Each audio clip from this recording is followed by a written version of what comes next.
por lo general va, ¿no es cierto?, con semicorchea. ¿Comprende? Gracias. So sometimes for me inside and when you practice, as for the musicians, you know, practicing things in halftime, and so in other words, you can, right? Right, I'm feeling it in like this halftime thing, and what that does is it pulls me back behind the beats.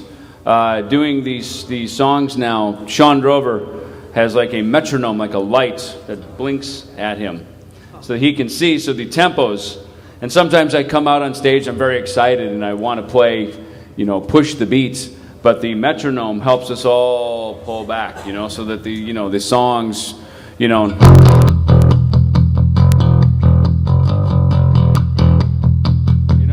It's got, see, I see your heads, right? It's like, everybody's like, it feels good together, you know, so. Dice que siempre cuando está tocando trata de pensar como en un tiempo medio, en la mitad del tiempo en que va la canción, y que cuando toca con Sean Drover él tiene un metrónomo en la batería que va poniendo unas luces para ir con el click, y que eso hace que toda la banda, ¿no es cierto?, esté tocando a tiempo. Además, esto de tocar como a medio tiempo hace que él vaya un poco detrás del beat, lo que hace que el groove de las canciones a todos nos haga hacer un buen headbanging. Sí. So for practicing, you know, that's one of the things that I do is have, you know, in fact, even on here, I have just a metronome, you know, that, you know, and it's just simple, boring, you know, but it's important because it helps, as a musician, it helps me just always have, you know, time in my head.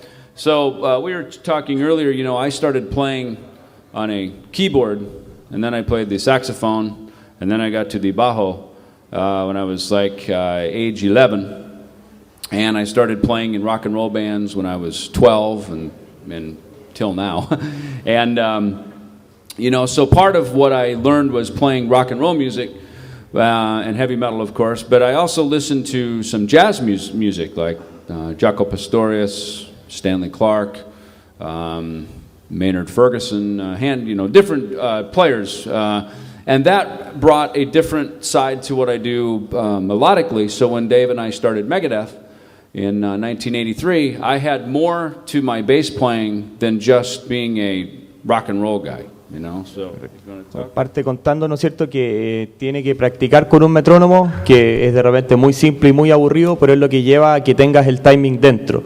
Y asimismo, David partió tocando teclado cuando tenía 8 años, después tocó saxofón y empezó a tocar bajo a los 12 años y tocaba en una banda de rock en su escuela, ¿no es cierto?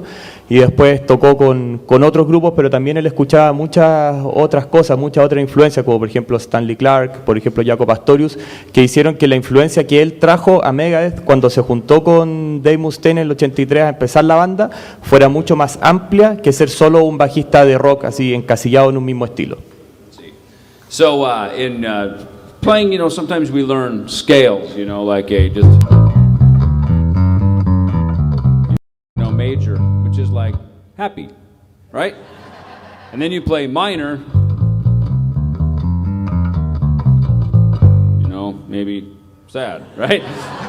And you know, in Megadeth, the big part of the music in the 1980s was kind of a neoclassical kind of music and more of a European style of music, and it had things like the half step, you know, like,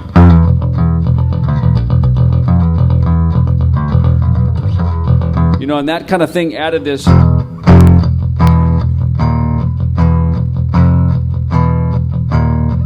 And the half step made things sound metal, you know, that became a big part of the sound, and even songs like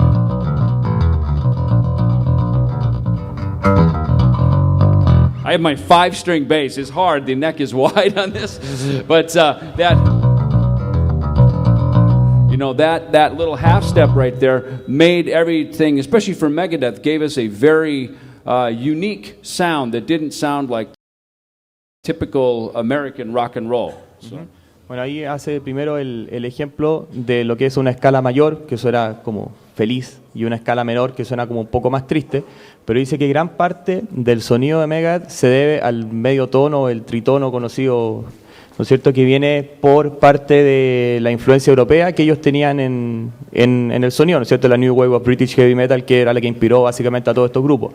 Y con eso ellos hacen que el sonido sea distinto a lo que se escuchaba netamente en las radios de rock americanas en esa época, que estaba muy basado en la escala O mayor o menor, y que este medio tono, ¿no es cierto?, le daba la característica al sonido de la banda.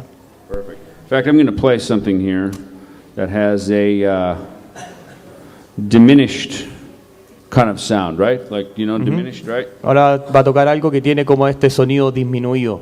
Let me play it here. Whoop. Not that one. Hang on. Here we go. Let me try this one here.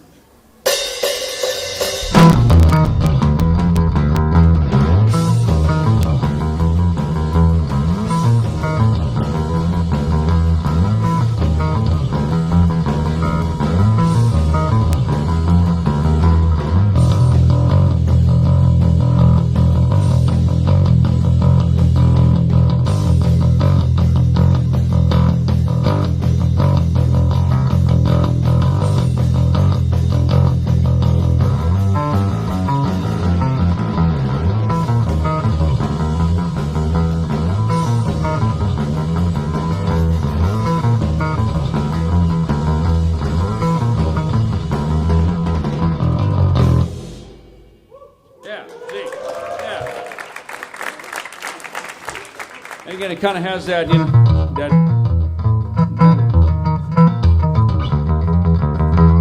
and they,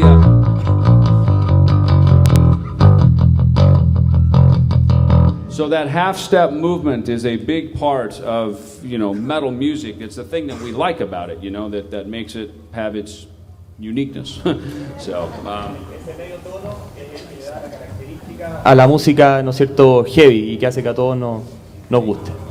And then another thing, as a bass player, oftentimes we play just, you know, one note, you know, uno, you know.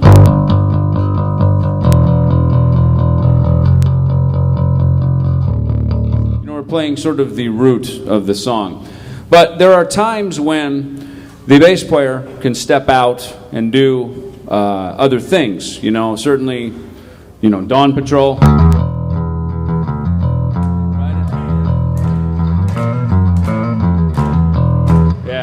Maybe we'll play that tonight. What do you think? Yeah? We will have a band meeting about that. Dice que muchas veces el bajista lo que hace es tocar las notas raíces de los acordes que está tocando el guitarrista, pero que en muchas otras ocasiones se le da la oportunidad a los bajistas para salir un poco de esa caja y hacer, por ejemplo, melodías como la de Dawn Patrol. But I find that, like, sometimes playing with arpeggios, which is really just taking the notes of a chord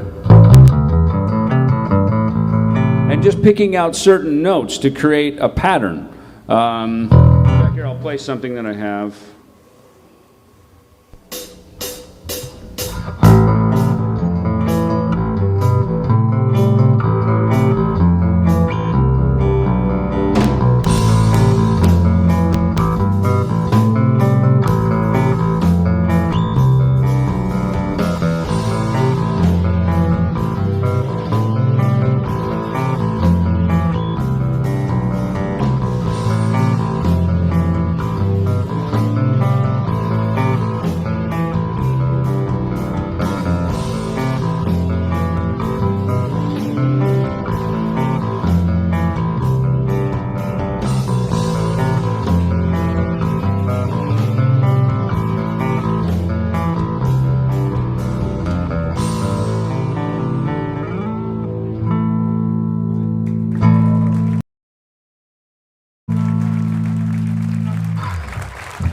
Un ejemplo de cómo tocar arpegios con las notas, que son ciertas notas de un acorde, da un sonido totalmente distinto a las canciones.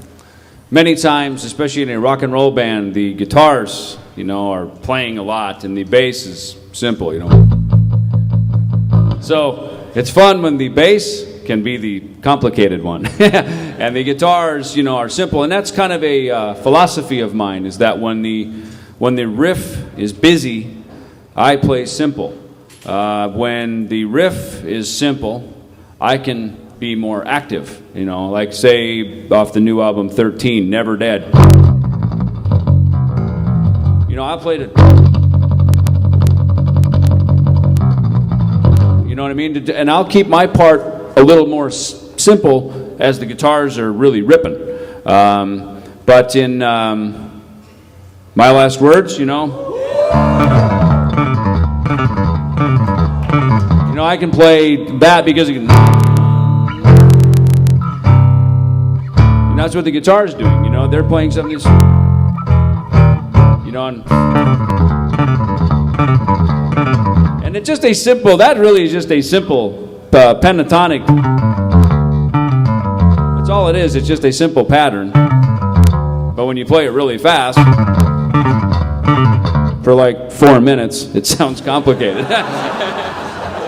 Bueno, dice que básicamente el bajista en una banda siempre tiene que saber cuál es su rol. Él, por ejemplo, cuando en Megadeth las guitarras están haciendo un riff muy rápido, complicado, él prefiere mantenerse, ¿no es cierto?, un poquito más atrás, manteniendo el bajo más simple, pero cuando los riffs son simples, él tiene la oportunidad de salir un poco y mostrar algunas melodías diferentes, como por ejemplo en el caso de Never Dead, que las guitarras tienen unos riffs muy rápidos.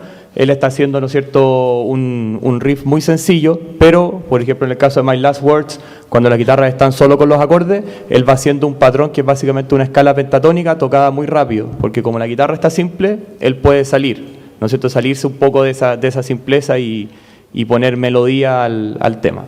Cool. And then the other thing is, too, is, again, I play with a pick, you know, mostly for that sound. And but there are times, you know, like last night, say Captive Honor, you know.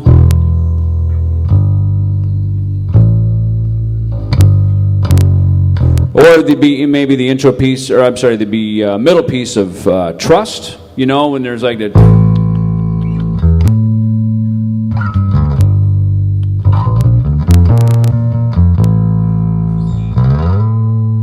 There are moments like that where, to me, the fingers or the pick is a style. It's a stylistic thing, you know, like you don't want to Captive Honor, you know, go. You know, it's just like, wow, dude, turn down, you know. So to me, it's about whatever sounds better with the band. Not so much my sound, but to make my sound be part of the group. Perfecto. Ahí habla un poco, ¿no es cierto?, de la diferencia que es tocar con una uñeta o tocar con los dedos, porque con la uñeta el sonido es mucho más definido o agresivo, ¿no es cierto?, pero con los dedos puede tomar pasajes, por ejemplo, en el inicio de Captive Honor, en la mitad de Trust, que son pasajes acústicos un poco más relajados para darle un poco más de estilo, un poco más, ¿no es cierto?, de estar más tranquilo. Y él dice que al final el tocar con uñeta o con dedo es netamente algo de sonido, no es algo como de técnica, sino que él lo ve como contribuir a que el sonido de la banda sea mejor.